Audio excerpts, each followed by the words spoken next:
जो काले मेघ की तरह सुंदर है, जिन्होंने रेशम के पीले वस्त्र धारण किए हुए हैं, जिनके शरीर पर श्रीवत्स का चिन्ह अंकित है और जो स्वयं कौस्तुभ मणि से सुशोभित हैं, ऐसे पावन कमल नयन एवं तीनों लोकों के स्वामी भगवान विष्णु को हम सादर नमन करते हैं।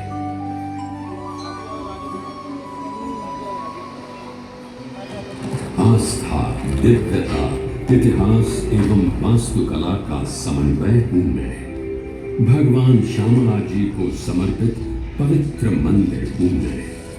प्राचीन धर्म और अटूट भक्ति की कहानियां सुनाने मैं आज भी विद्यमान हूं। गुजरात के अरवल्ली जिले में प्राकृतिक सौंदर्य के बीच मेश्वा नदी के तट पर स्थित है मेरा ये विशाल प्रांगण, जिसके हृदय में वास करते हैं परब्रह्म भगवान विष्णु।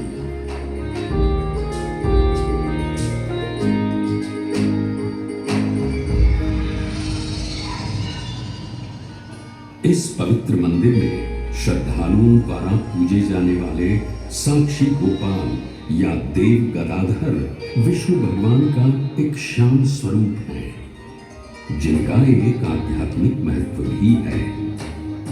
श्याम रंग भगवान की दिव्य प्रकृति, उत्कृष्टता एवं संसार की नकारात्मक ऊर्जा को स्वयं में समाने की क्षमता को दर्शाता है। ये त्रिलोकपति भगवान विष्णु के दुर्लभ मंदिरों में से एक है, जिसमें उनके 8वें अवतार श्री कृष्ण के रूप को पूजा जाता है।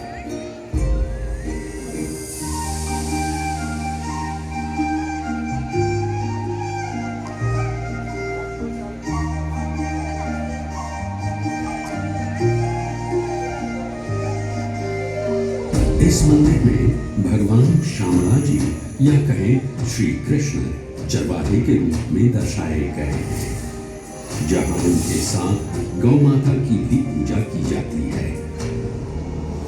वैष्णवों के लिए श्यामला जी मंदिर पूरे भारत के 154 प्रमुख तीर्थों में से एक तो है ही। इसके अलावा गुजरात के 3 सर्वश्रेष्ठ मंदिरों में द्वारका और डाकोर के साथ श्यामला जी मंदिर का नाम भी लिया जाता है।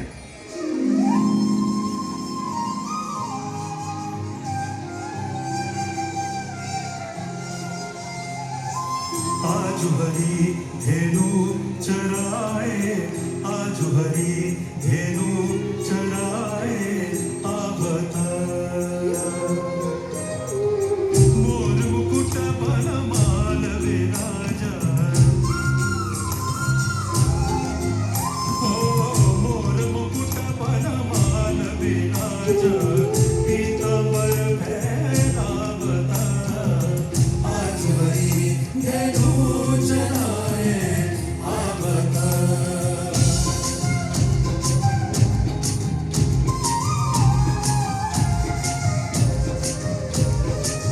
देखत नंद जसोदा लोरी,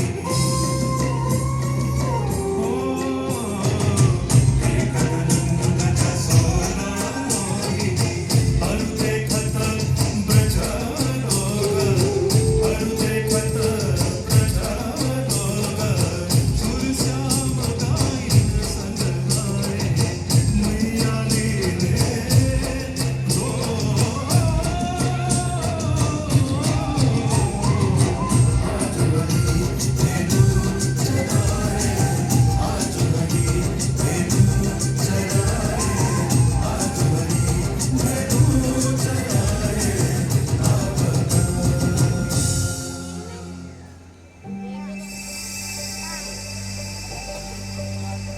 भक्ति भाव से पूर्ण इस मंदिर के निर्माण से जुड़ी अनेक किंवदंतियां एवं पौराणिक कथाएं हैं, जो आज भी जनमानस में सुनने को मिलती हैं। उनमें से एक पौराणिक कथा पर ध्यान दें तो इस करमबूज तीर्थ क्षेत्र को श्यामला जी के नाम से जाना जाता है। ऐसी मान्यता है कि पश्चाताप करने हेतु ब्रह्मा जी गुजरात में त्रिशूल पर्वत के निकट पहुंचे और उन्हें ये स्थान पवित्र लगा। उन्होंने भगवान शिव का आह्वान कर लगभग 1000 वर्ष तक कठोर तपस्या की। उनकी तपस्या से प्रसन्न हो महादेव ने उन्हें दर्शन दिए और उनसे एक महायज्ञ करने का आग्रह किया। तत्पश्चात ब्रह्मा जी ने आदित्य प्रवर महायज्ञ करने का निर्णय लिया।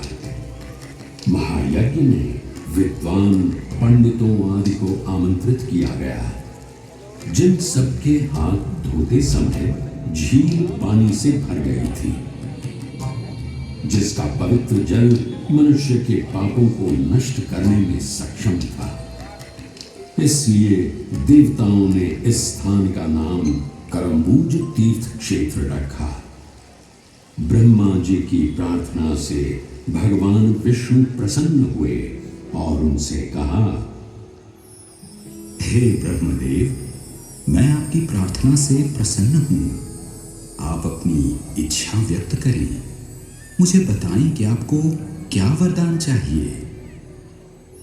हे स्वामी, हे सृष्टि के पालनहार, आप मुझे वरदान दें कि जो कोई मनुष्य श्रद्धापूर्ण आपकी पूजा अर्चना करेगा उसका कोई अहित न होगा, एवं मोक्ष पाने हेतु जो कोई भी करम्बुज तीर्थ की यात्रा करेगा आप उन्हें अपने शाम रूप के दर्शन देकर उनका उद्धार करेंगे।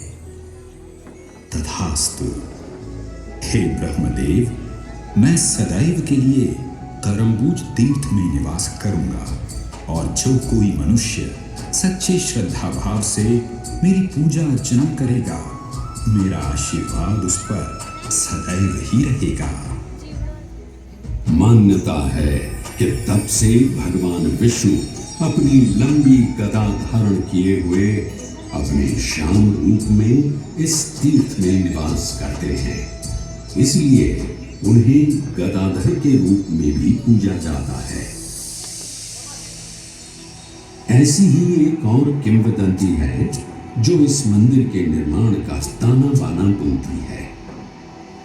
माना जाता है कि देवताओं के वास्तुकार विश्वकर्मा ने एक ही रात में इस मंदिर का निर्माण किया, परंतु प्रातः होते ही वो इस मंदिर को अपने साथ ले जाने में असमर्थ थे, तो उन्होंने इस मंदिर को यहीं छोड़कर जाने का निर्णय लिया।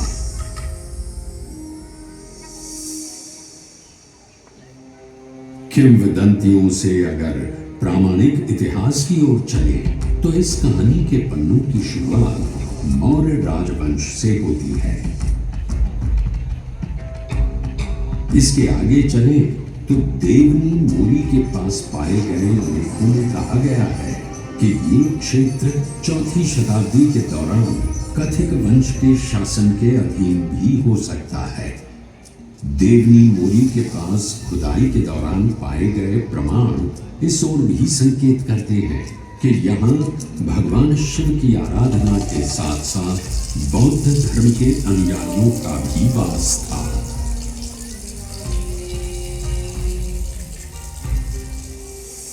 लगभग 5वीं शताब्दी के प्रारंभ में गुजरात में गुप्त काल का प्रारंभ हुआ। ऐसा कहा जाता है कि ये वही समय था जब भगवान शिव के साथ भगवान विष्णु की पूजा की शुरुआत हुई। 800 ईस्वी में जगत गुरु शंकराचार्य, रामानुजाचार्य एवं निम्बकाचार्य तथा अन्य आचार्यों ने वैष्णव अनुयायियों को बढ़ावा दिया। उसी के परिणाम स्वरूप तीर्थ स्थानों का नवीनीकरण हुआ, अनेक मंदिरों का निर्माण कराया गया, यज्ञ किए गए एवं श्यामला जी भी समृद्ध हुआ।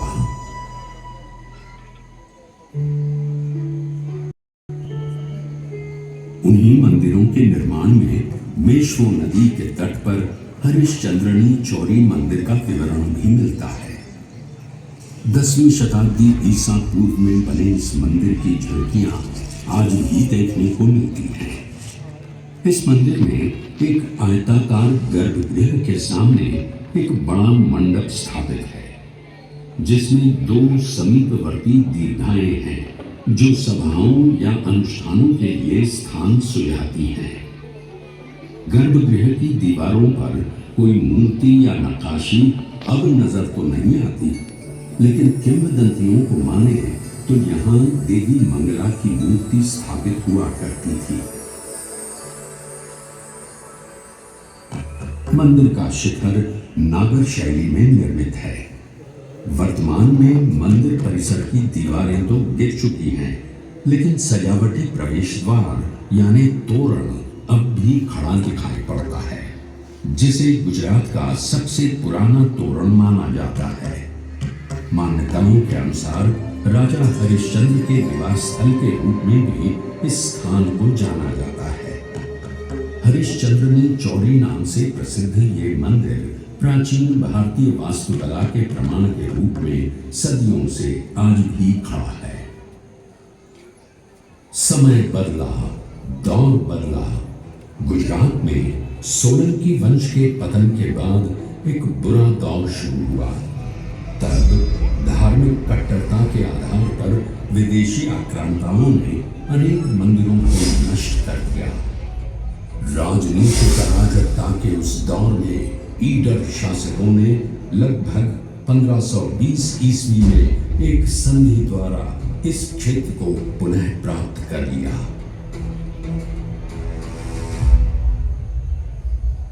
कुछ समय और बीता और लगभग 1565 ईस्वी में महाप्रभु वल्लभाचार्य जी ने भारतवर्ष में वैष्णववाद का प्रचार प्रसार किया और द्वारका, डाकोर, सिद्धपुर और शामला जी का दौरा किया एवं अनेक तीर्थ स्थानों का पुनरुद्धार करवाया। महाप्रभु वल्लभाचार्य जी एक महान भक्ति दार्शनिक थे और उन्हीं के प्रभाव से तत्कालीन शासकों ने सनातन धर्म के प्रति उदारता दिखाई थी।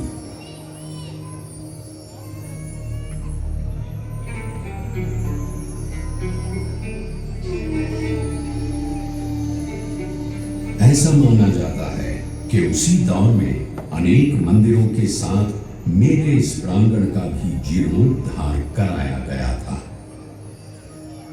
सफेद बलुआ और ईंट से निर्मित सोलंकी वास्तुकला का ये 2 स्तर वाला शामला जी मंदिर 3 प्रवेश द्वार वाली दीवार से घिरा हुआ है। मंदिर को मुख्यतः 3 भागों में बांटा गया है, जिसमें सभा मंडप, अंतराल और गर्भगृह शामिल है।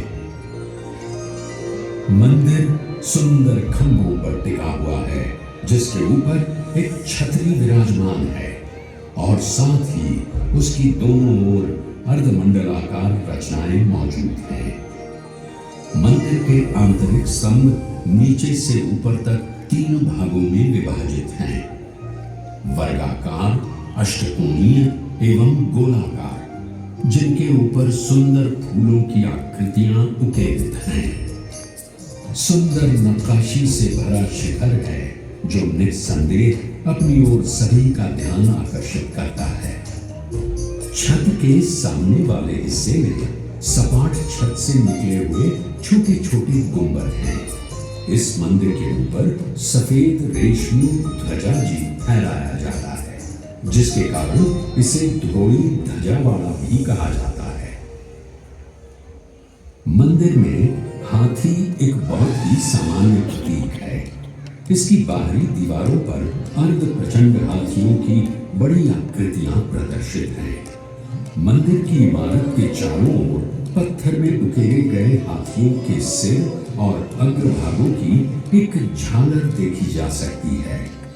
इसके अलावा मंदिर की बाहरी दीवारों पर देवी देवताओं की छवियां, भौगोलिक चित्र, विभिन्न प्रकार के फूल, जानवरों और परनालों की आकृतियां देखने को मिलती हैं। देवराज इंद्र, वरुण, अग्नि, वायु, कुबेर, शिव एवं गणेश के साथ साथ मां इंद्राणी, चंद्रिका, सरस्वती आदि देवी देवताओं की नक्काशी के रूप में भी आकृतियां सुसज्जित हैं।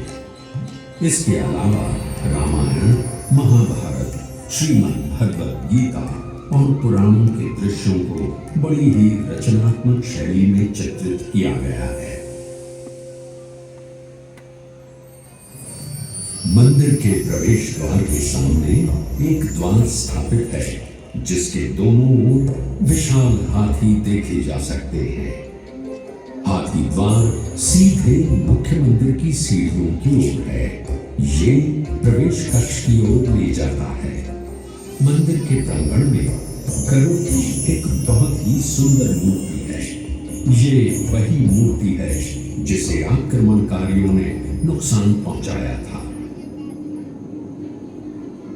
मंदिर में 2 शिलालेख भी देखने को मिलते हैं। ऊपरी स्तर पर पत्थर पर 94 ईस्वी और 102 ईस्वी के शिलालेख अंकित हैं। तो वहीं मंदिर के प्रवेश द्वार पर एक और शिलालेख देखने को मिलता है जिसमें 1762 ईस्वी में टिंटोई के ठाकुर द्वारा किए गए मरम्मत कार्य का विवरण मिलता है।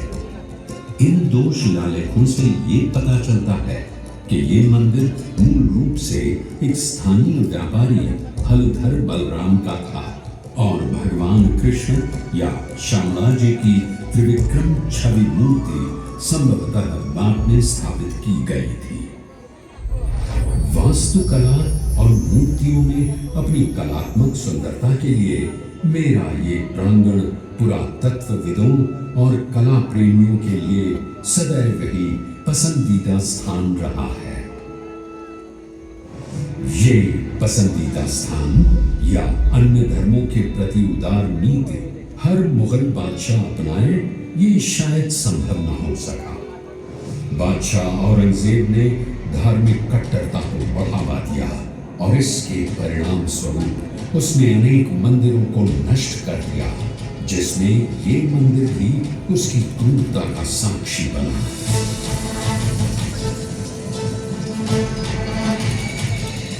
ईडर के महाराजा, ठाकुर और राजपूतों ने मुगल सेना का बहादुरी से सामना किया, परंतु वो जीत न पाए। अपने आत्मसम्मान की रक्षा अपने प्राणों से ज्यादा महत्वपूर्ण होती है। शायद यही बात अपने मन के लिए उन्होंने पुनः प्रयास किया और इस बार मुगल सेना को इस क्षेत्र से खदेड़ दिया।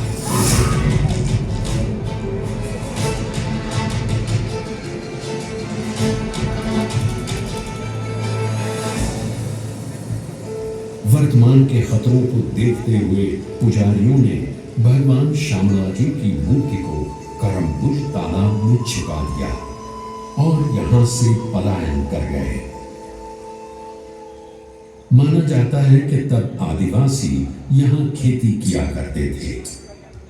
कुछ समय बाद एक आदिवासी को खेती करते समय यह मूर्ति प्राप्त हुई और उसने इसे अपनी झोपड़ी में रख पूजा अर्चना करना शुरू कर दिया। ये भगवान का आशीर्वाद ही था कि सूखी बंजर पड़ी जमीन पर भी अच्छी फसल हुई। आदिवासियों के लिए ये उनके कालिया देव का आशीर्वाद था। मूर्ति का रंग काला होने की वजह से कालिया देव नाम आया। जब ये बात श्री शाहूकार हरसोला वणिक कल्याण जी शाह को पता चली तो उन्होंने एक मंदिर बनवाया एवं मूर्ति की प्राण प्रतिष्ठा भी करवाई।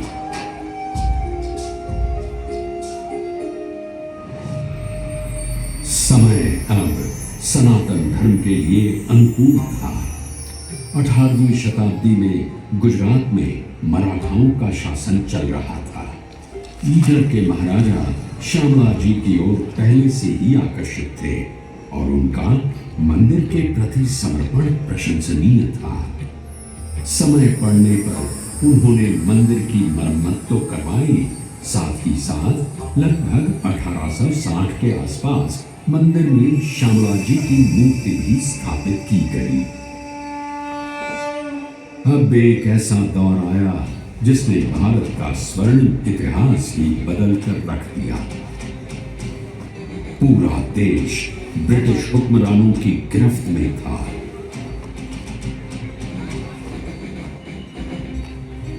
परिस्थितियां अब प्रतिकूल थी। मंदिर पर और कोई आपत्ति न आने पाए, इसलिए ब्रिटिश शासन के दौरान ही ईडर राज्य के शासक श्री केशरी सिंह जी ने इस मंदिर के नियमित प्रबंधन के लिए वैष्णवों की एक समिति बनाई। रख रखाव का भार श्यामला जी के आसपास के क्षेत्रों जैसे मोरासा, सरडोई और टिंटोई के भक्तों पर डाल उन्हें मंदिर प्रशासन के लिए नियुक्त कर लिया गया। समय सदा एक सा नहीं रहता, ये बात बिल्कुल सही है, क्योंकि अब अंग्रेजों का वक्त खत्म होने वाला था। सन 1947 में भारत आजाद हुआ और उसके लगभग 13 वर्षों बाद जन्म हुआ गुजरात राज्य का, जिसके अरवल्ली जिले में मैं यानी ये मंदिर स्थापित है।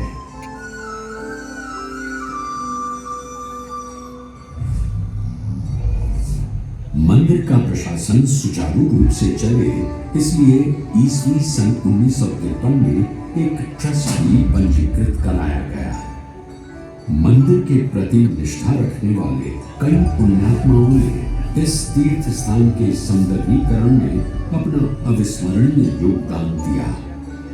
उन्हीं में से श्री मफतलाल गगलभाई का नाम अग्रणी रूप से लिया जाता है। न केवल उन्होंने बल्कि उनके परिवार के सदस्यों ने भी मंदिर के प्रति अपनी आस्था रखी और श्यामला जी मंदिर का जीर्णोद्धार करवाया और इसे सुंदर मूर्तियों से सजाया।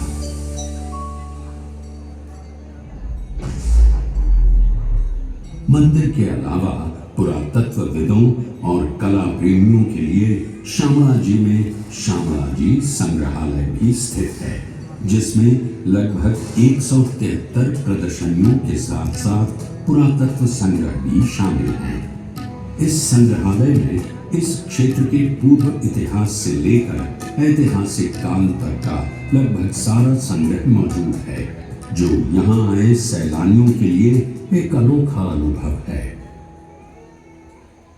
सदियों से गुजरात की इन पावन धरोहरों एवं धार्मिक स्थलों को जीवंत रखने के लिए भारत के यशस्वी प्रधानमंत्री श्री नरेंद्र मोदी जी, गुजरात के लोकप्रिय मुख्यमंत्री श्री भूपेंद्र भाई पटेल जी एवं तत्कालीन गृह राज्य मंत्री श्री प्रफुल्ल पटेल जी ने अपना सहयोग प्रदान किया और आज भी उनका ये सहयोग निरंतर देखने को मिलता है।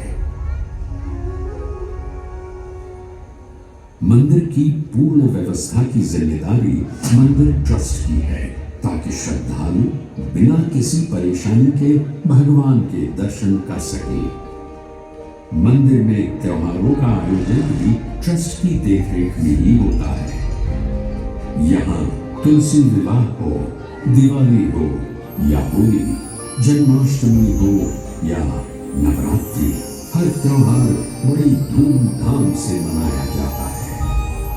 यहाँ हर वर्ष कार्तिक मास की पूर्णिमा पर प्रभु की आस्था में उजियारे का उत्सव मनाया जाता है और एक भव्य मेले का आयोजन होता है, जो निरंतर 20 दिन तक चलता है। हर वर्ष लाखों करोड़ों श्रद्धालु यहाँ आकर प्रभु के दर्शन कर मनोवांछित फल पाते हैं।